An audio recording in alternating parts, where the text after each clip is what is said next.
All right, today we're going to do something a little different. We're going to focus on just one thing, a single profound object.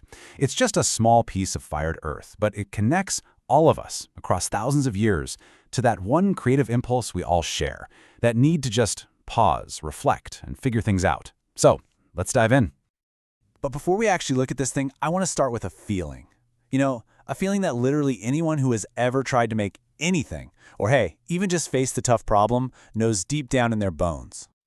I mean, you know the moment, right? You're halfway through some project, could be anything. You're at your desk, you're in the garage, whatever, and you just stop. You lean forward, maybe you put your head in your hands, and you just think, is this even working? Did I totally mess this up? Where do I go from here? Well, that exact moment, that intense, sometimes super frustrating, deep thought moment, that's not some modern invention. Nope, it's a feeling that stretches back thousands and thousands of years. It's ancient. And the best part? We've got the proof.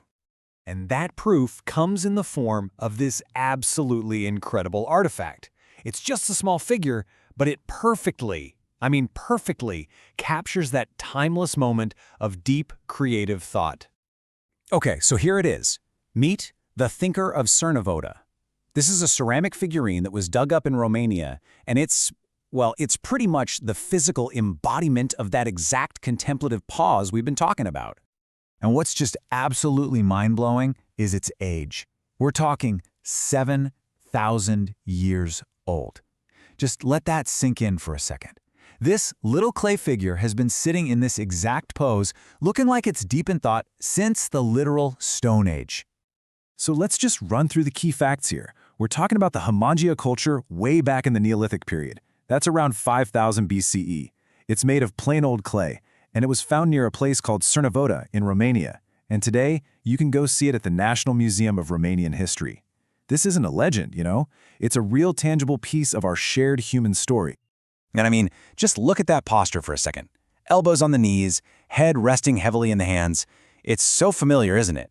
It is the universal body language of someone who's making something and is just stuck. It's the same pose a potter takes staring at a wobbly pot, or a writer looking at a blinking cursor on a blank page. So the big question is, who made this? We'll never know their name, obviously, but we can get a pretty good picture of their world, and the incredible skill it must have taken to create something this expressive with, let's be honest, really basic tools. And what's so fascinating is thinking about what they didn't have. There was no pottery wheel, no fancy glazes, definitely no digitally controlled kiln. This was pure hand building, shaped with simple tools like stone scrapers and then fired in a simple open pit. When you think about the technology they had, the level of artistry here is just astounding. And we really have to remember this. For the person who made this, working with clay wasn't some fun weekend hobby. It was essential. It was a medium for survival, making pots to hold food and water. And it was a medium for ceremony, creating figures like this one that probably had some deep spiritual meaning. And this really puts their achievement into context, right? On the one hand, you have what came before the thinker, early clay vessels, simple hand-building tools, firing in open pits. But then look at what came after. The pottery wheel shows up in Mesopotamia, we get complex kilns, we even get writing on clay tablets. So this artist, they were working in this really pivotal but still very early moment in the history of clay. So, the fact that this pretty delicate little object managed to survive for so long, that's a story in and of itself. It really speaks to the incredible, and honestly, often underestimated, power and permanence of fired clay. And this gets to the absolute heart of the matter, summed up perfectly in this quote from Ed Shears. The Thinker of Cernavodă isn't just a figurine. It's proof that clay has always been humanity's canvas for reflection and survival. It's not just some old pot. It's proof that we've always turned to the earth, to clay, to capture our deepest thoughts and to make things that last. Which brings up a really practical question, doesn't it? I mean, we all know how fragile pottery can be. So how in the world does something like this survive for 7,000 years? Through wars and the rise and fall of empires and just time? The answer is really this beautiful combination of things.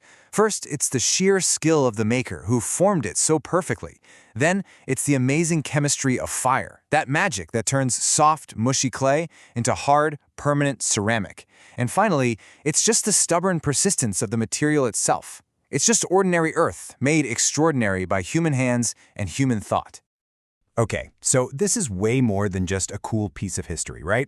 What can a 7,000-year-old clay dude teach us, right here, right now, in our crazy modern lives? It's a powerful reminder that the most important parts of making anything, well, they're timeless. We're talking about patience, persistence, and maybe most importantly, that wisdom to just stop for a second and reflect. You can kind of distill it all down into 3 simple ideas that come straight from this little figure. Number 1, slow down. Good work always takes time. Number 2, reflect deeply. Really engage with what you're making. And number 3, make something that lasts. You know, something with real intention and quality behind it. In this idea, it isn't just for potters. Not at all.